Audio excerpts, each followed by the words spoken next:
Hi, this is David Hilburn with Unity Church of Kennesaw, Georgia. Licensed Unity teacher, licensed practitioner from the Church of Religious Science. Today, we need to have the talk. Yes, talk about money. One that we never like to talk about in church. Not just about money, but online giving and why Unity of Kennesaw needs to adopt it immediately. First of all, I'd like to say there is no such thing as an overly rich church or an overpaid minister or spiritual leader. But that's not what we're really here to talk about. What I'd like to impress upon all the viewers and all the members of the boards of trustees are the fact that why we need online giving and all the different venues and avenues of online giving that we need to consider to be a more successful church and a spiritual anchor within our community. First reason that we actually need it, seems to be very straightforward, is we have needs beyond our current giving. We have the need for paying Unity Worldwide Ministries $1,400 coming up in March for the FLP program, being continuously consistent with paying the spiritual leader with the salary there. Additionally, we need to have money for a facility that can be used 24/7 by the church, can be rented out and sublet for such as Reiki classes, yoga, Tai Chi, self-development classes, and spiritual education enrichment classes. There is a definitive need to have money for these things that we don't currently have budgeted. To be at the mercy of someone else is to mean that we cannot have complete control over how we present our image and what's our brand to the local community. There are several different methods of doing this, one of which is directly through Facebook. There is Q Giving, and there is GoFundMe. All these seem to be very popular, but there are caveats to each one, and I think there's some things that the board as well as any viewers might need to know. Most of these come with a fee attached, even if you are a 501c3 like Unity of Kennesaw Church is. We are a 501c3. However, we will still have a percentage of all giving taken from GoFundMe, Q Giving, and depending on how that is run through something like PayPal, we will lose a percentage point on that. So there is a loss of whatever we are given. Say a couple or a family gives $100, we might see 90 of it by the time it gets it completely through the process to our bank account, which could be troublesome. However, there are some advantages of doing this. One,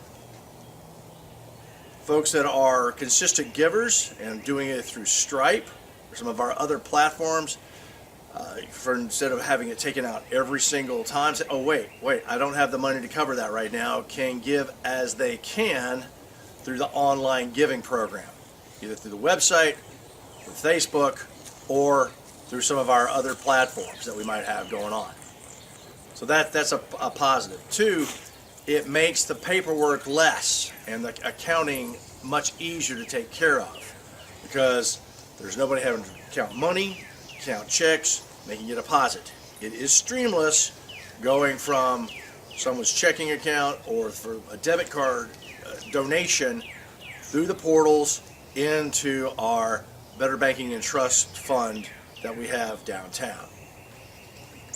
Another reason that we might want to look at it is because it will bring people in on the process of creating the different platforms, say on Twitter, on Facebook, to become more technically savvy as they have never been before in the past.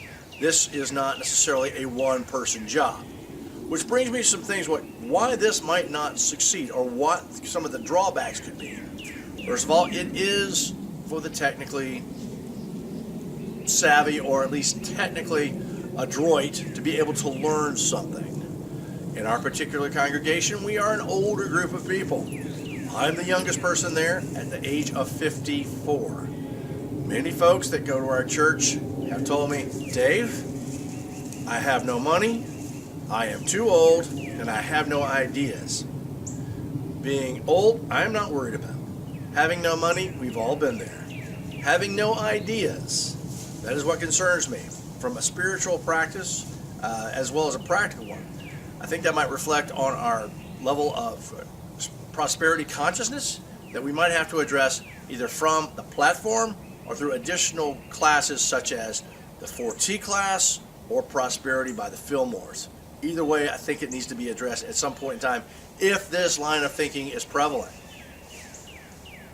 Another part of it that we have to take a look at that concerns me, why it might not succeed, is folks do not want to or have not demonstrated the ability to be proficient in using a computer for these types of platforms or for this type of solicitation.